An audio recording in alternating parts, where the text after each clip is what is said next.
మధ్య ఇవాళ నేను మాట్లాడుతున్నాను.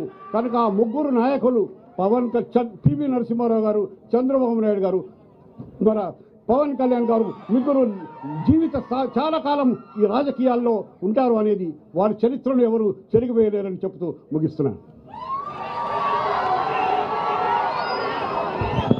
Thank you Krishnarao. ఇప్పుడు పివి నరసింహారావు వారి పుస్తకావిష్కరణ చేయవలసిందిగా సాహిత్య అకాడమీ వాళ్ళు ప్రచురించిన పుస్తకాన్ని ఆవిష్కరించాలి పవన్ కళ్యాణ్ గారు. వారిని ఆవిష్కరించవలసిందిగా కోరుతారు.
ఇప్పుడు మీరందరూ ఎదురు చూస్తున్న పవన్ కళ్యాణ్ గారి ప్రసంగం.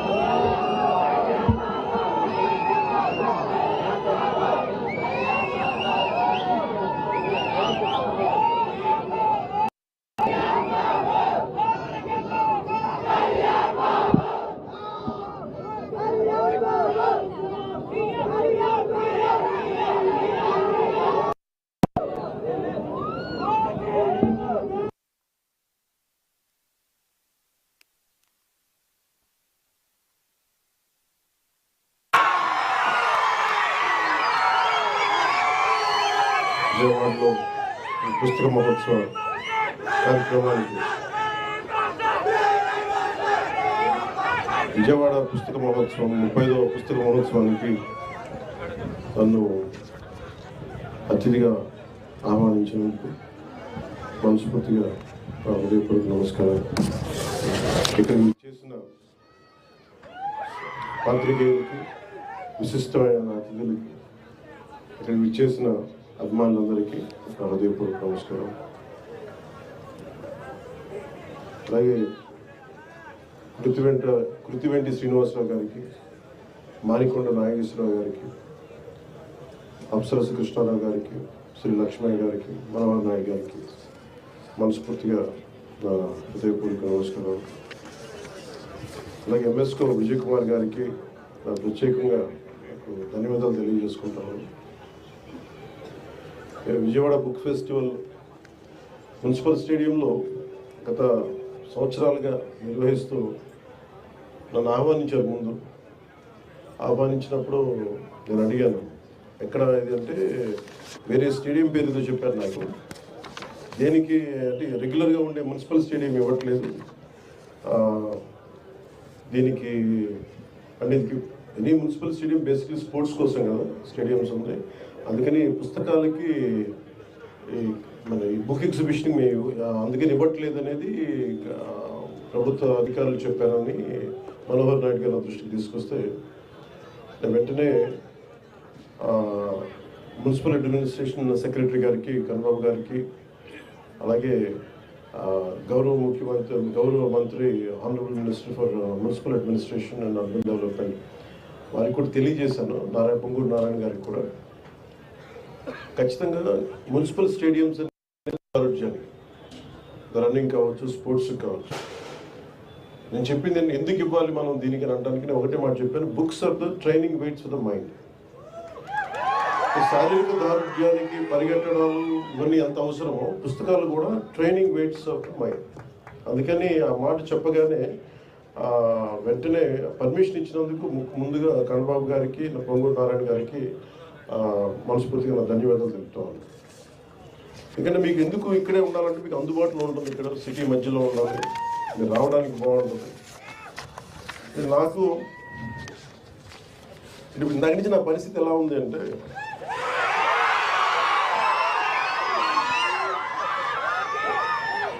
ఒక చిన్న అబ్బాయిని అమ్మా నాన్న ఒక ఆట స్థలం, ఒక క్రీడా స్థలానికి తీసుకెళ్ళి కానీ, ఒక టాయ్ షాప్కి తీసుకెళ్ళి కానీ, ఒక బొమ్మల దుకాణానికి తీసుకెళ్ళి కానీ అతన్ని కూర్చోబెట్టి అలాగే అతని కంట్రోల్గా పక్కన కూర్చోబెడితే వచ్చిందేమో బొమ్మలు చూడడానికి, కొనుక్కోడానికి.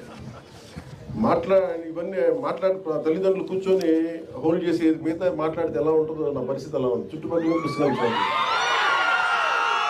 నేను ఎంఎస్కే విజయ్ కుమార్ గారు చిన్న కోపం కూడా ఉంది. నాకు ఇంతసేపు నాకు తెలియదు, లేదంటే ఇప్పటికే నేను ఏమంటుందని దీపం వెలిగించి వెళ్ళిపోయే మైండ్ సెట్లో ఉన్నాను నేను. అంటే సరదా ఎందుకు చెప్తున్నానంటే, నాకు జీవితంలో ధైర్యం ఇచ్చింది, నాకు నిలబడే ధైర్యాన్ని ఇచ్చింది నాకు పుస్తకాల ధైర్యాన్ని ఇచ్చింది. నేను ఎప్పుడు అంటే ఈ సందర్భంగా నాకు ఒక పుస్తకాల షాప్ రన్ చేసే నాకంటే చాలా సూపర్ సీనియర్ అయిన రమేష్ గారని భవానీ బుక్ సెంటర్ అని రన్ చేసేవాళ్ళు నెల్లూరులో. స్కూల్ అసైన్మెంట్స్కి, సోషల్ అసైన్మెంట్స్కి వెళ్ళి ఏవో కొనుక్కుంటూ ఉండేవాడిని. అలాగే నాకు స్నేహం, ఆయన బుక్ షాప్ ఓనర్, నేనేమో 8th class ముగించుకోండి, 7th class. So అది నాకు ఏం చేసింది, ఆయన బుక్ షాప్కి వెళ్ళి నేను కూర్చొని చదవటం, అది నాకు చాలా చాలా సహాయపడింది. దానికి ముందే నేను 5వ తరగతి నుంచో మాకు ఇంట్లో కొంత పుస్తక పఠనం అలవాటు, మా అమ్మగారి వల్ల, మా నాన్న వల్ల క్లాసిక్స్, మా అమ్మ వల్ల తెలుగు సాహిత్యం. సో ముఖ్యంగా నాకు ప్రభావితం చేసిన వ్యక్తులు అంటే, ఈరోజు నేను చాలాసార్లు అనుకుంటాను, డబ్బులు ఒక 1 కోటి రూపాయలు ఇచ్చేయడానికి ఆలోచించను, కానీ ఒక పుస్తకం ఇవ్వాలంటే చాలా ఆలోచిస్తాను. అంటే పుస్తకాన్ని ఇవ్వాలి అంటే నిజంగా నా సంపదని ఇచ్చేసి, అంటే నా కర్ణుడి కవచకుండలాలు ఎలా కోసేస్తే బాధపడుతుందో నాకు తెలియదు, కానీ నా పుస్తకం ఇవ్వాలంటే మటుకు చాలా కింద మీద పడిపోతాను, ఇవ్వాలవుతుంది. అందుకని ఏంటంటే కొంతమంది అడిగినప్పుడు, ఈవెన్ నా పిల్లలు అడిగినప్పుడు కూడా వాళ్ళకి కావాలని ఇంకో కాపీ కొనిచ్చిస్తాను తప్ప నా పుస్తకాలు ఇవ్వడానికి ఇబ్బంది పడతాను. అంత మమకారం నాకు పుస్తకాలు. ఎందుకు ఇంత మమకారం అంటే, నా జీవితంలో ఎప్పుడు కూడా పుస్తకాలు అనేది, పుస్తక పఠనం లేకపోతే నేను ఏమైపోయేవాడిని అనిపిస్తాను. నేను ఇంటర్వ్యూని కూడా ఎందుకు మధ్యలో ఆపేశానంటే, చదువుకోలేక కాదు, మార్క్స్ తెచ్చుకోలేక కాదు, బాగా చదివేవాడిని. కానీ ఎందుకంటే నేను కోరుకుంటున్న చదువు పుస్తకాల్లో లేదు, క్లాస్ రూమ్లో లేదు. అందుకు నేను ట్యాగూర్ గారి ప్రేరణతో, అంటే రవీంద్రనాథ్ ఠాగూర్ స్కూల్కి వెళ్ళకుండా ఇంట్లోనే కూర్చొని నేర్చుకున్నారంటే, అది నేను కూడా ప్రేరణ తీసుకొని ఆయనలాగే చెట్లు, చేమలు, మొక్కలు చూస్తాం. మా దగ్గరికి అంత లగ్జరీ లేదు, పెద్ద ఉద్యానవనాలు లేవు. మాకు కూడా 2 రోజా మొక్కలతో కుండీలను చూస్తాం. పుస్తకాలు పెట్టుకొని, క్లాస్ పుస్తకాలు పెట్టుకుని రోజా పువ్వులను చూస్తూ ఉండిపోయాడు. ఎట్లా ఎగ్జామ్స్ ఫెయిల్ అవుతాం కదా ఖచ్చితంగా అలా చూస్తూ ఉంటాం. ఇట్లా చాలా ఇవన్నీ చూస్తూ నాకు బలం ఇచ్చింది. ఎందుకంటే నాకు స్వతంత్రంగా నేను నేర్చుకోగలను, నాకు అధ్యాపకులు అవసరం లేదు, నాకు ఏమి కావాలో నేను నేర్చుకోగలను. అది సైన్స్ కానీ, సోషల్ సైన్సెస్ కానీ, పాలిటిక్స్ కానీ, హిస్టరీ కానీ, నాకు వేరే టీచర్ అవసరం లేదనిపించింది. అందుకని నేను నా చదువు ఇంటర్లో వదిలేసి నేను చదవటం నేర్చుకున్నాను. నేను చదువు ఇంటర్ ఆపేశాను, కానీ చదవటం ఎప్పుడు ఆపలేదు. ఈరోజు ఓడిపోయినా ఎందుకు శక్తి ఉంటుంది, ఓటమిలో కూడా ఎందుకు శక్తి ఉంటుంది అంటే, ఇందాక చెప్పాను కదా, books are the training weights of our mind అని. చదవటం వల్ల మనకి మానసిక శక్తి చాలా బలపడుతుంది, మామూలు బలం. నేను చాలా సంపాదించాను అని అనుకున్నప్పుడు, నాకు నిజంగా సినిమాలు గొప్ప విజయం సాధించడం నాకు ఎప్పుడు ఆనందం కలగదు. మా వదిన కానీ, మా అన్నయ్య దగ్గరికి వెళ్ళిన అంటే నాకు ఈ బుక్ ఫెయిర్కి రాగానే నాకు ఎక్కడో మద్రాసులో ఇప్పుడు చెన్నైలో ఒక తెలుగు ఇట్లాగే బుక్ ఫెయిర్కి వెళ్ళేవాడు. అక్కడ బుక్ ఫెయిర్ జరిగేది, తెలుగు సెక్షన్ కూడా ఉంది. అందులో రకరకాల పుస్తకాలు. అప్పుడు నేను కొన్నది మొదటిది దేవరకొండ బాలగంగాధర తిలకర్ అమృతం కురిసిన, అలాగే మార్క్ ట్వైన్ అనువాద ప్రచనం, ఇవన్నీ కొనుక్కొని ఇంటికి. అలాగే నండూరు రామ్మోహన్ రావు గారి విశ్వదర్శనం, ఇవన్నీ మనకి ఇంటికి వచ్చి ఎప్పుడు ఓపెన్ చేయాలి అవి. ఆ కొత్త పుస్తకాల వాసన అది మర్చిపోలేము. అవి ఓపెన్ చేయగానే దానికి కొత్త సువాసన ఉండదు. అంటే వర్షం చినుకు పడ్డప్పుడు ఎండిపోయిన నేలకి మట్టి వాసన ఎలా ఉంటుందో, ఒక కొత్త పుస్తకాన్ని తీస్తే ఆ వాసన అది తాగుతూ ఎంత మొత్తుగా ఉంటుందో ఒక పుస్తక పీరియడ్కి తెలుసు దాని భావం.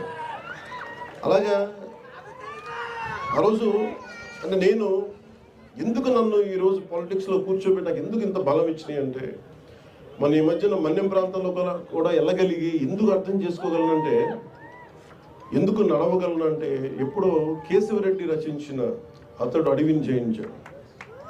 ఆ పుస్తకం చదివితే తప్పిపోయిన చుక్క పందుల కోసం అతను ఎంత కష్టపడ్డాడు అంటే, మనం ఇక్కడ మణులు మాణిక్యాల కోసం కష్టపడతాం.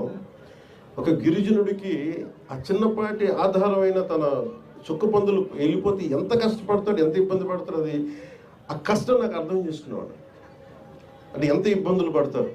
అలాగే చిన్న కథలు చదివిన, అలాగే మన సంస్కృతి గురించి అర్థం చేసుకోవడానికి ఎప్పుడో చిన్నప్పుడు 5వ తరగతిలో ఐ థింక్ ఆంధ్రపత్రిక సరిగ్గా గుర్తులేదు, దాంట్లో హాహా హూ అని చెప్పి మన విశ్వనాథ సత్యనారాయణ గారిది ఒక ధారావాహిక సీరియల్ ఉండేది.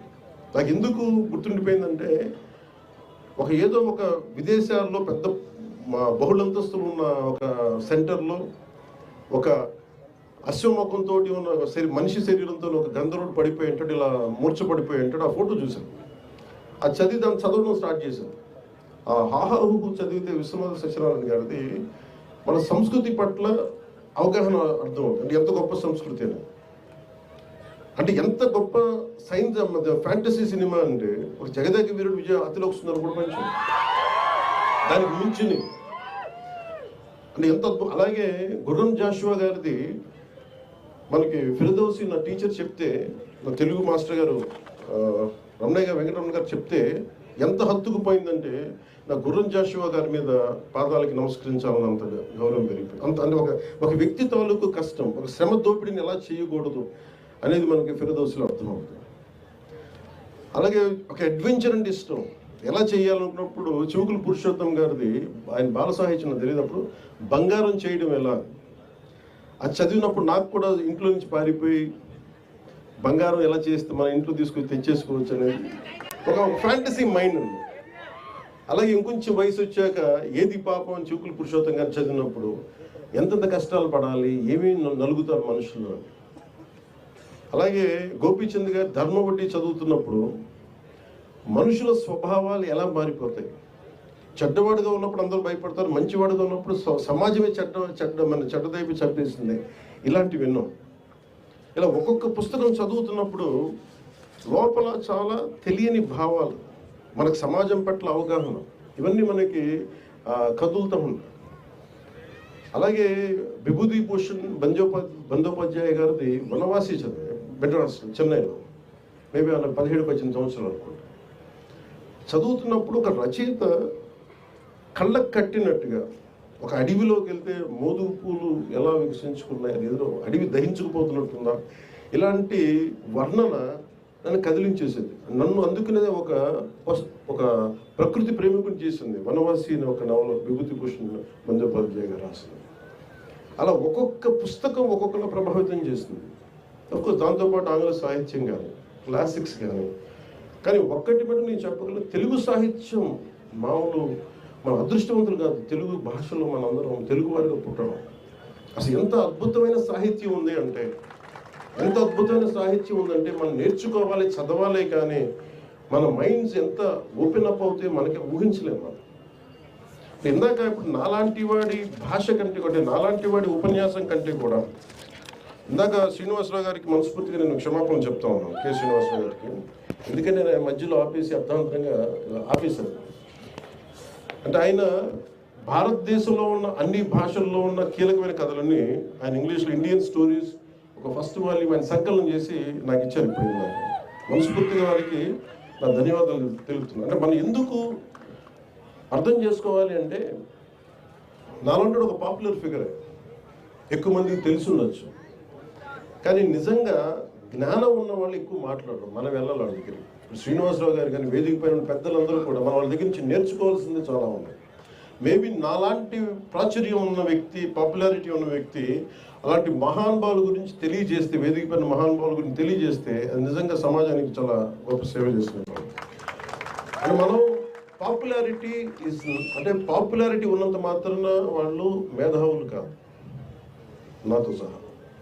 ఎందుకంటే ఒక కథ రాయాలి అంటే భాష మీద ఎంత పట్టు ఉండాలి, వ్యాకరణం మీద ఎంత పట్టు ఉండాలి, అసలు ఒక్కొక్క పదప్రయోగం మీద ఎంత పట్టు ఉండాలి.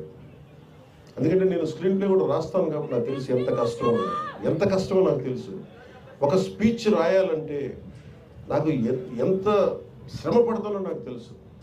వాళ్ళు తిరుపతిలో సనాతన ధర్మం గురించి ఒక స్పీచ్ రాయాలంటే ఒక 6 గంటలు, నాకు ఆల్మోస్ట్ ఒక 7 గంటలు పెట్టిన స్పీచ్. పొద్దున్న కూర్చుంటే తిరుమలలో కూర్చొని రాయడానికి. అయితే రాస్తున్నప్పుడు నాకు అర్థమవుతుంటుంది ఒక శ్రీ తాలూకు ఎంత వేదన పడితే ఒక మహాప్రస్థానం వచ్చి ఉంటుంది, ఎంత జ్వలించిపోతే ఒక వర్షం కురిసిన, ఒక అమృతం కురిసిన రాత్రి వచ్చి ఉంటుంది, తిలక్ ఎంత జ్వలించిపోయి ఉంటాయి. అంటే ఒక్కొక్కళ్ళ గురించి. అలాగే విశ్వనాథ్ గారు అన్ని గొప్ప కావ్యాలు రాయగలిగారంటే ఎంత దహించుకుపోవాలి ఆయన. అంటే ఎంత ఆయన కూర్చొని వంట చేస్తూ నోటితో ఆయన రాయలేదని చెప్తారు ఆయన. ఇప్పుడు ఆయన గురించి అసలు చెప్తూనే కథ నోట్ చెప్పేవాడు. మళ్ళీ ఈరోజు ఆపేసిన కథ మళ్ళీ రేపు పొద్దునకి మళ్ళీ అందిపుచ్చుకొని మళ్ళీ అది కంటిన్యూ చేయడం. అలాంటి మన విజయవాడలో మహానుభావులు. అలాగే ఎంత సాహితీ సేవ చేయొచ్చు అంటే నాకు అనిపించింది, మనకి సూర్యరాయాంధ్ర నిఘంటు అంటే మీకు ఒక డిక్షనరీ పట్టుకుంటే మన కథ, మన ఉదాహరణకి ఒక క్రిమినల్ ఆయన మాల్కమ్ ఎక్స్ అని. మాల్కమ్ ఎక్స్ ఒక చిన్న కార్ థెఫ్ట్లో పట్టుకొని, కార్ని జాక్ చేస్తే దొంగతనం చేస్తే పట్టుకొని ఆయన జైల్లో పెడితే 18-19 ఏళ్ళు అప్పుడు ఆల్మోస్ట్ జైల్లో చాలా సంవత్సరాలు ఉంటున్నాడు. ఆయన దొరికిన ఒకటే ఒక పుస్తకం, ఒక ఇంగ్లీష్ డిక్షనరీ. అతనికి ఆల్ఫాబెట్స్ తెలియదు, కొద్దిగా నేర్చుకొని కేవలం ఒక డిక్షనరీని చదివితే సంపూర్ణమైన జ్ఞానం వచ్చేసిందండి. అలాగే నాకు నిజంగా నేను ఈ రోజున మీ అందరి ముందు నేను తెలుగుని సరిగ్గా నేర్చుకున్నందుకు నేను నిజంగా చింతిస్తున్నాను. ఈరోజు బాధపడుతూ నా తెలుగు అధ్యాపకులని నేను సరిగ్గా అర్థం చేసుకున్నందుకు నేను బాధపడుతున్నాను. వాళ్ళు శపించారేమో నన్ను, అందుకే నేను తెలుగు సరిగ్గా నేర్చుకోలేకపోయాను. అందుకే ఇప్పుడు తపన పడుతున్నాను. కానీ ఇప్పుడు తపన పడ్డా కానీ ప్రయోజనం ఉంది.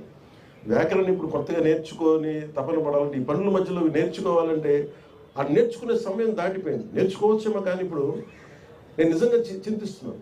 అలాంటి బాధ మీకు రాకూడదని చెప్పి ముఖ్యంగా స్కూల్లో ఉన్న విద్యార్థులందరికీ తెలుగు వ్యాకరణం మీద చాలా బలంగా దృష్టి పెట్టండి. ఇంగ్లీష్ నేర్చుకున్నది, ఇంగ్లీష్ చాలా అవసరం, నేను కాదనట్లేదు, కానీ మాతృభాషని అర్థం చేసుకోకుండా ఇంగ్లీష్ ఏ భాషను నేర్చుకోలేదు. అది బట్టి మనం అంతేగాని అది ఇంగ్లీష్లో మాట్లాడినంత మాత్రం ఇంగ్లాండ్లో అందరూ ఇంగ్లీషే మాట్లాడతారు. అక్కడ పేదరికం ఉండకూడదు. ఇంగ్లీష్కి పేదరికానికి జ్ఞానానికి సంబంధం ఉంది. ఇంగ్లీష్ వస్తే జ్ఞానం వచ్చినట్టు కాదు. అందుకని ఇదొక్కటి, దానికి తెలుగు భాష చాలా చాలా కీలకం. మాతృభాషను నేర్చుకోవడం, అలాంటి మాతృభాషకి ఇవన్నీ పెంపొందించడానికి ఇవన్నీ పనిచేస్తాయి. బుక్ ఫెయిర్స్ ఇలాంటివన్నీ. ఒక్కొక్క పుస్తకం ఎంత విలువైందో మనకు తెలియదు, ఎంత ట్రైనింగ్ వెయిట్స్ అని చెప్పాను. ఒక్కొక్క పుస్తకంలో ఎంత ఇన్ఫర్మేషన్ ఉంటుందో మనకు తెలియదు, చదివితే తప్ప దాని లోతు అర్థం కాదు.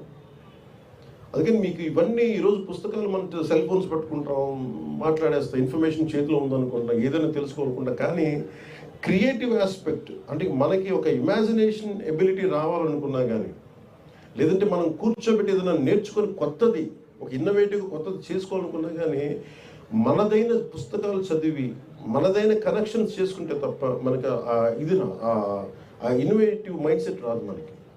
అందుకని పుస్తక పఠనం అనేది చాలా కీలకం. గొప్ప రచయితని నేను ఎప్పటికీ రచయితని కాకపోవచ్చేమో, కానీ రచయితల తాలూకు కష్టాన్ని చాలా అద్భుతంగా అర్థం చేసుకునేవాడు, మనసు లోతుల నుంచి అర్థం చేసుకునేవాడు. అందుకని నాకు రచయితల మీద, కవులు, కళాకారుల మీద అపారమైన గౌరవం. వారికి మనస్ఫూర్తిగా నా ధన్యవాదాలు ఎందుకంటే తెలియజేస్తున్నాను. అలాగే గొప్ప రచయితలు పుట్టిన నేల ఇది. మన ఈ మధ్యలో సంభాషణలో కూడా నేను మాట్లాడుతూ ఒక విశ్వనాథ సత్యనారాయణ గారు ఇదే మన అమెరికాకి వెళ్తే, ఏ విదేశాలు యూరోప్కి వెళ్తే ఒక్కొక్క రచయితలు ఇంకా షేక్స్పియర్ ఇల్లు ఇది ఇలా ఉంటుంది, ఆయన ఇలా ఇక్కడ కూర్చున్నాడు అని చెప్తారు. అలాగే ఐన్స్టైన్ ఇల్లు ఇంకా అలాగే ఉంది, అపార్ట్మెంట్ ఇక్కడ మన జెనీవా. సో ఒక్కొక్క నగరంకి వెళ్తే కొంతమంది రచయితలు. అలాగే మనకి నేను చెప్పింది ఏంటంటే మనం కూడా ఇక్కడ కూర్చొని రచయితలు చాలామంది ఉన్నారు ఇక్కడ. ఒక గుర్రం జాషువా గారు ఉంది, గుర్రం జాషువా గారి ఇల్లుని భద్రపరచడం. అలాగే విశ్వనాథ సత్యనారాయణ గారిని నాలాంటి ఒక ఇష్టం ఉన్న వాళ్ళు, ఒక పిహెచ్డి స్టూడెంట్స్ కానీ ఎవరైనా వెళ్ళి వాళ్ళ ఇంటికి వెళ్ళి అది చూస్తే, ఆ ప్లేస్ని టచ్ చేస్తే, ఒక భక్తుడు దేవుడి దగ్గరికి వెళ్తే, ఒక టెంపుల్కి వెళ్తే ఎలాంటి అనుభూతి పొందుతాడు, నిజంగా ఒక పుస్తక పఠనాన్ని పుస్తక ప్రేమికుడు కానీ, నిజంగా సాహిత్యాభిలాషి కానీ రచయితలు ఇళ్ళకి వెళ్ళి దాన్ని ఒక టూరిజం లాగా చేయగలిగితే దాని నుంచి వచ్చే ప్రేరణ చాలా అద్భుతం. అందుకని అలాంటి కార్యక్రమం కూడా ఆంధ్రప్రదేశ్ ప్రభుత్వం తరఫున టూరిజం డెవలప్మెంట్ దాన్ని భాగస్వామ్యం చేశాం. గొప్ప సాహిత్యవేత్తలు, కళాకారులు ఇళ్ళకి మనం వెళ్ళి దాన్ని టెంపుల్కి ఎలా వెళ్తామో, లేదంటే జాషువా గారు ఇక్కడ కూర్చొని రాసేవాళ్ళు, విశ్వనాథ్ గారు ఇక్కడ కూర్చునేవాళ్ళు, ఇది మనకి చాలా ప్రేరణ ఇస్తుంది. అలాగే విజయ్ కుమార్ గారు చెప్తే లైబ్రరీస్ గురించి మాట్లాడుతూ ఉన్నారు. అసలు ఈ రోజున ఇలాంటి వేదిక లేకపోతే నాకు ఎప్పటికీ కూడా వేదిక పేరున్న ఈ మహానుభావుల గురించి నాకు తెలిసిండేది కాదు. చదివేవాడేమో కానీ నాకు ఎప్పుడు కళ్ళతో చూసే అవకాశం కలిగేది కాదు. సో అందుకని ఇలాంటి సాహితీవేత్తలందరూ కూర్చోవడానికి గ్రంథాలయాన్ని వేదికగా చేయాలి.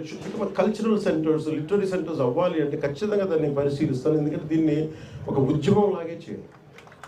ఎందుకంటే మనం 2047లో ఒక అద్భుతమైన ప్రగతి చెందిన రాష్ట్రం అవ్వాలి అంటే మనం కూర్చొని జ్ఞానం ఉన్న సమాజం లేకపోతే, సాహిత్యం మీద ఒక బలమైన ఒక అవగాహన ఉన్న వ్యక్తి సమూహం లేకపోతే మనం ఏమి చేయలేం. మన చేతుల్లో పుస్తకాలు ఉన్నాయి. ఈరోజు ఒక్కొక్క పుస్తకం మీరు చూస్తే మీరు ఆలోచించాల్సింది, ఆ పుస్తకం రాసిన ఒక పేజీ మనం రాయగలమో మనం ఆలోచించాలి. పుస్తకం నచ్చిందా నచ్చలేదా సెకండ్, అసలు రాయాలంటే ఎంత కష్టపడాలి. భాషలో ఏముంటుందని, ఉచ్చారణం ఏముంటుందని, మనం మాట్లాడేటప్పుడు తప్పులు దొరలకుండా, రాసేటప్పుడు తప్పులు దొరలకుండా రాయాలంటే ఎంత కష్టపడాలి. ఇది మనం అర్థం చేసుకున్నప్పుడు ముందు చాలా గౌరవం పెరుగుతుంది రచయితల. అలాగే తర్వాత మనం నచ్చినాయిగా అది మనం ఎలా ప్రభావితం చూపించినాయి. శ్రీశ్రీ గారి మహాప్రస్థానం కానీ ఒక్కొక్క రచనలు, అలాగే ఎంతమంది కాంటెంపరీ రచయితలు మనం అర్థం చేసుకోవచ్చు, వాళ్ళ దృక్పథం అర్థం చేసుకోవచ్చు. ఇవన్నీ మనకి మనస్ఫూర్తిగా మీకు జ్ఞానాన్ని పెంపొందించేది ఇలాంటి బుక్ ఫెయిర్స్.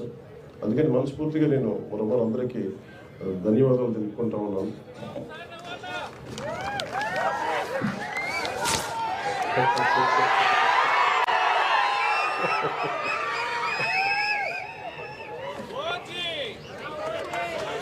అంటే మీరు నాకు ప్రతిసారి మీరు ఓజీ కంటే కూడా మీరు శ్రీశ్రీ అంటే బాగుంది. అంటే నేను అనేది, మీరు సినిమా చూడటం కరెక్టే, మరి నేను మీకు ప్రాణం అయితే నాకు పుస్తకాలు నాకు ప్రాణం. అంటే నేను మీకు ప్రాణం అయ్యే స్థాయికి నేను వచ్చానంటే నన్ను ప్రభావితం చేసిన ఈ పుస్తకాలు. అందువల్ల మీరు కూడా నేర్చుకోండి అని చెప్తాను, మీరు కూడా చదవండి అని చెప్తాను. అలాగే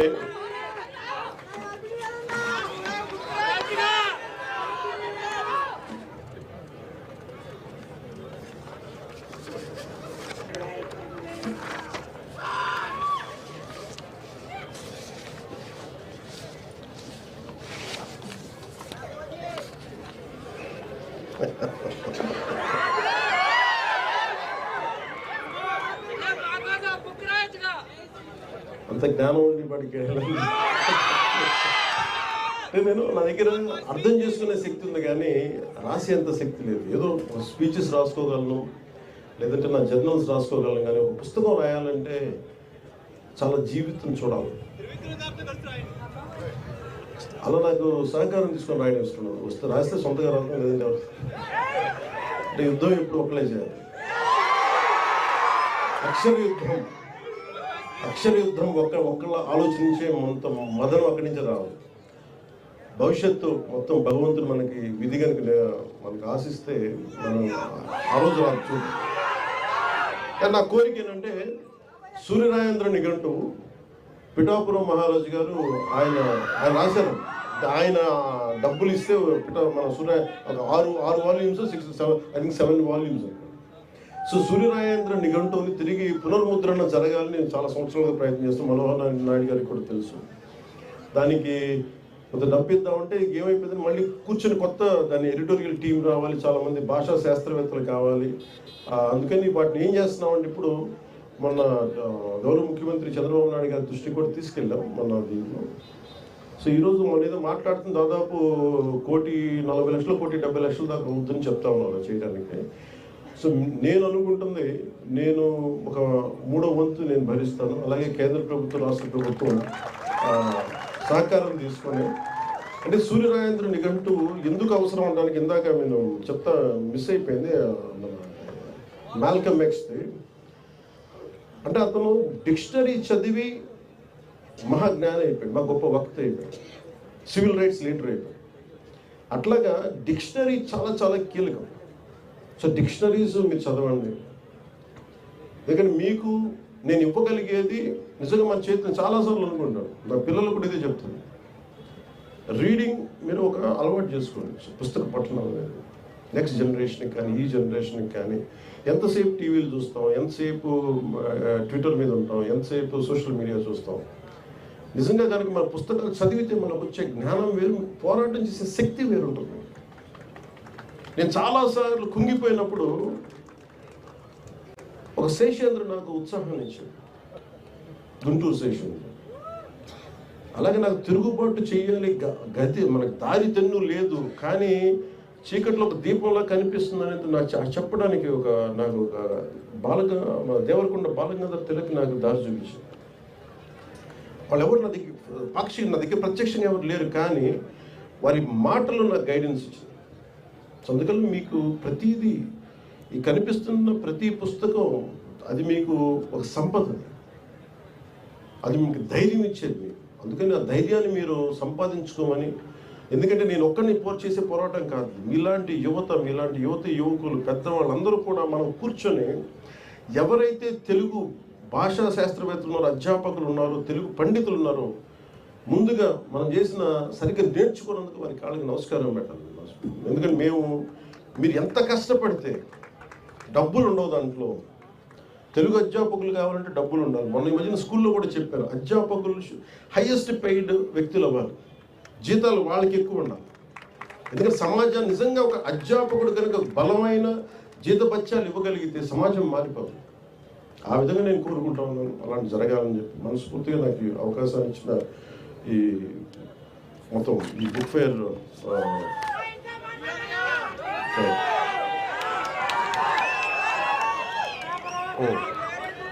అంటే చిరిగిన చొక్కా అయినా తొడుక్కో కానీ ఒక మంచి పుస్తకం కొనుక్కోవాలి. ఈ వీరేశలింగం పంతులు గారు చొక్కా చినిగిపోయిన పర్లేదు, కానీ మంచి పుస్తకం ఉండాలి. అలాగే మనకి పుస్తకాలు లేకుండా నేను రోడ్డు మీదకి బయటికి రాను. ఇప్పుడు నేను చాలాసార్లు వెళ్ళినప్పుడు నాకు భయం వచ్చేసి పుస్తకాలు పక్కన లేకపోతే ఏదో కోల్పోయినట్టు. నేను కోట్లు వదిలేసుకున్నాను, కోట్లు డబ్బులు ఇవ్వలేదు, నాకు కోట్లు పోగొట్టుకున్నాను, కోట్లు ఇచ్చేసాను, కానీ పుస్తకాలు నా పక్కన ఉన్నంత కాలం నాకు ఎప్పటిలా ఉంటుందంటే నన్ను ఒక అంగరక్షకుల్లో కాపాడుతాను. ఎంత ధైర్యం ఉంటుందంటే, నా జీవితంలో మొట్టమొదటిసారి మా వదిన గారిని అడిగేవాడిని, నాకు కొంచెం అంటే నాకు పాకెట్ మనీ కావాలంటే నాకు పెద్ద వేరే అలవాటు లేదు, ఒక పుస్తకాలు చదవడం అలవాటు. ఆ పుస్తకాల కోసం వెళ్ళి మా వదిన ఏదో అడిగితే కూర్చోబెట్టి ఏదో డబ్బులు ఇచ్చేది. ఆ డబ్బులు చూడ పరిగెత్తికి బుక్ షాప్కి వెళ్ళి బుక్స్ కొనుక్కొని అవన్నీ కలెక్ట్ చేసుకున్నాయి. చనిపోయేగా నాకున్న కోరిక చనిపోయేగా. నేను చాలాసార్లు ఒక తొలి ప్రేమకి కొంత డబ్బు వచ్చింది, ఎప్పుడు పుస్తకాలు చూసేవాడిని, కానీ నేను కోరుకున్న దానికి ₹1,00,000. మీరు ఊహించుకుంటే నా రెమ్యూనరేషన్ 15 లక్షలు అంటే నేను ₹1,00,000 పుస్తకం, 1,00,000 2 లక్షల పుస్తకాలు కొనుక్కున్నాను. అంటే వెళ్ళి పుస్తకాలు కొనుక్కున్న ఆ బుక్ షాప్లోకి వెళ్తే ఎంత అనిపించిందంటే, నేను ఏదో మొత్తం ఒక బ్యాంక్ వాలెట్లోకి వెళ్తే కొన్ని లక్షల కోట్లు కనిపిస్తే ఎలా ఉంటుందో నాకు లోపల అలా ఉంది. చేతులు జేబులో డబ్బులు ఉన్నాయి, ఎదురుగా పుస్తకాలు ఉన్నాయి. ఒక్కొక్క పుస్తకాన్ని నాకు నచ్చిన పుస్తకం కొనుక్కొని రూమ్లో పెట్టుకొని ఒక 3 రోజులు నిద్రపోలేదు. అది చూస్తా ఉన్నాను, కొంచెం చదువుకుంటా ఉన్నాను, మళ్ళీ ఆ పుస్తకం తీసాను, కక్కుర్తి ఆతృత, ఇది చదివేయాలి, అది చదివేయాలి. అందుకే నేను అంటే ఒక జీవిత కాలంలో కాల్ సగాన్ చెప్పినట్టుగా 10,000 పుస్తకాలు చదవగలను ఒక మనిషి. 10,000 పుస్తకాలు చాలా బలంగా చదవగలరు సంపూర్ణంగా. ఆ 10,000 పుస్తకాలు ఎలా చదవాలి అనేది మనం ఒక స్ట్రాటజీతో నిర్ణయించుకోవాలి. మన ఇష్టాలు ఏంటి, మన అయిష్టాలు ఏంటి, ఏ పుస్తకం మనకు అవసరం, ఏ పుస్తకం మనకు అనవసరం, ఇవన్నీ పెట్టుకొని మీరు కూడా పుస్తక ప్రియులు కావాలి, గొప్ప సాహితీ వేత్తల్ని గౌరవించే వ్యక్తులు కావాలి, మీరు తెలుగు భాషని పరిరక్షించే మీరు సైనికులు కావాలని మనస్ఫూర్తిగా కోరుకుంటూ మీ అందరికీ ధన్యవాదాలు తెలియజేసి ఇక్కడికి వచ్చిన ఈ గూడందరికీ కూడా ప్రతి ఒక్కరికి పేరు పేరున ధన్యవాదాలు తెలుపుకుంటూ సెలవు తీసుకున్నాను.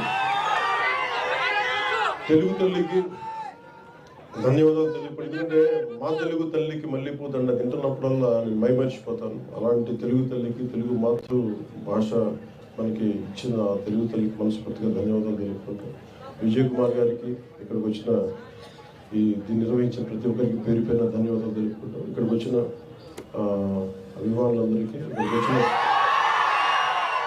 మౌనంగా కూర్చొని మీ ప్రేమనిస్తున్న ఇక్కడ సాహితీ ప్రియులందరికీ మనస్ఫూర్తిగా మీ ధన్యవాదాలు తెలుపుకుంటూ, అలాగే దీనికి అద్భుతమైన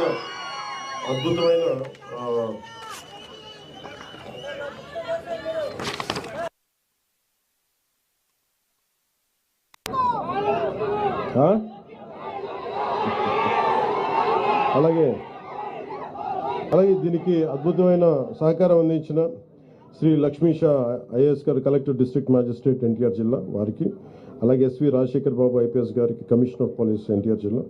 సో ఇక్కడ ఉన్నటువంటి 294 బుక్ స్టాల్ ఆర్గనైజర్స్కి, మీడియా మిత్రులకి అందరికీ కూడా నా ధన్యవాదాలు తెలుపుకుంటూ, ముఖ్యంగా ఎంఎస్కో విజయ్ కుమార్ గారికి, సభాధ్యక్షులు వారికి నా ధన్యవాదాలు తెలుపుకుంటూ, అలాగే కలిశెట్టి అప్పలనాయుడు గారికి, గౌరవ పార్లమెంట్ సభ్యుల వారికి కూడా నా ధన్యవాదాలు తెలుపుకుంటూ, శ్రీ నాగేశ్వరరావు గారు ఈనాడు ఎడిటర్, శ్రీ శ్రీనివాసరావు గారు సాహిత్య అకాడమీ కార్యదర్శి, శ్రీ అప్సరసు కృష్ణారావు గారు కవి journalist, Shri Lakshmaiah Vijayawada book festival society అధ్యక్షులు, శ్రీ టి మనోహర్ నాయుడు గారికి విజయవాడ బుక్ ఫెస్టివల్ సొసైటీ కార్యదర్శి, వీరందరికీ కూడా మరోమారు నా ధన్యవాదాలు తెలుపుకుంటూ మీ అందరికీ కృతజ్ఞతలు తెలియజేసుకుంటూ సెలవు తీసుకున్నాను.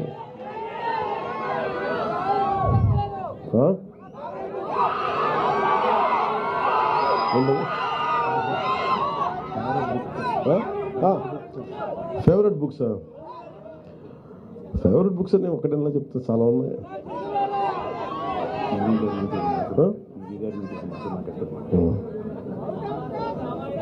అంటే పివి నరసింహారావు గారి గురించి ఇందాక మాట్లాడుతా, పుస్తకం నా చేతుల మీదుగా ఈ పాముల పర్తి వెంకట మనకి అందరికి ప్రేమగా పివి నరసింహారావు గారిని పిలుచుకుంటాం. అప్సరస్సు కృష్ణారావు గారు నా చేత ఈ రిలీజ్ చేయించినందుకు మనస్ఫూర్తిగా వారికి నా ధన్యవాదాలు తెలుపుకుంటున్నాను.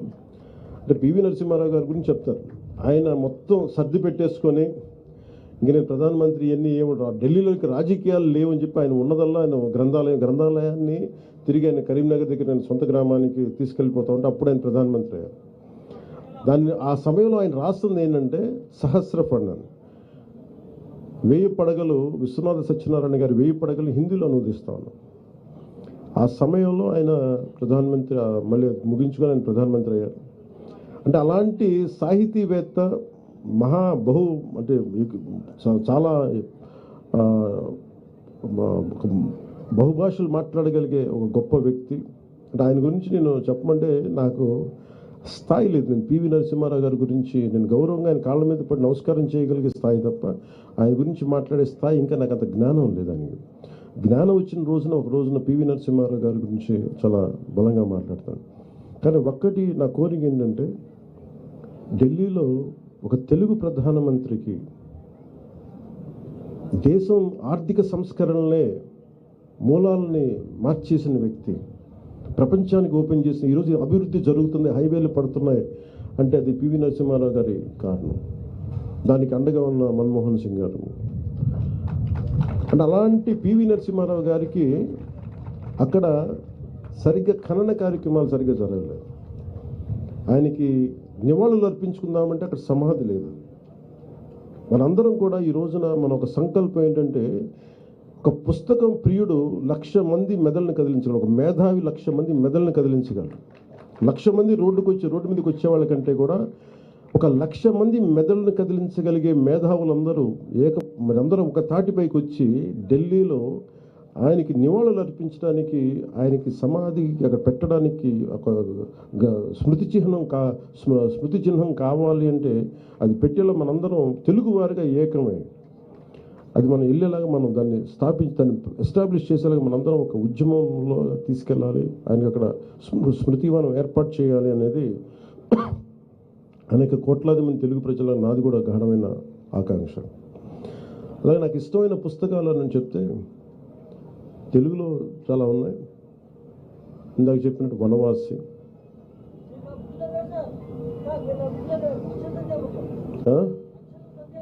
అక్షర సత్యామృతం, తెలుగులో వనవాసి, అలాగే చివుకుల పురుషోత్తం గారిది ఏది పాపం అని నేను నేర్చుకున్నాయి. అలాగే ఇంగ్లీష్లో బాగా ప్రభావితం చేసిన వి ద నేషన్, మన నాని పాల్కివాలా గారిది we the nation and we the people. The list goes on, చాలా ఉందా లిస్ట్. కానీ ఎప్పుడన్నా మీరు కోరుకున్నట్టుగా ఇలా సభలో కాకుండా అప్పుడప్పుడు నా ట్విట్టర్ని వేదికగా చేసుకుని దాంట్లో చెప్తూ ఉంటాను. ఇదివరకు పెట్టేవాడిని, కానీ మరీ కొంచెం అతిగా ఉంటుంది, ఎక్కువ మన షో కొడుతున్నాడు అనుకుంటారని చెప్పి నాకు ఇబ్బంది. అంటే ఒకసారి అంటే ఇది ఒక్కటి చదువుతున్నారు, మేము చదవట్లేదని అంటారని భయం వేసి నేను పెట్టడం మానేసి. బట్ కానీ మీరు చెప్పారు కాబట్టి అప్పుడప్పుడు పెడతాను. Thank you. జై హింద్.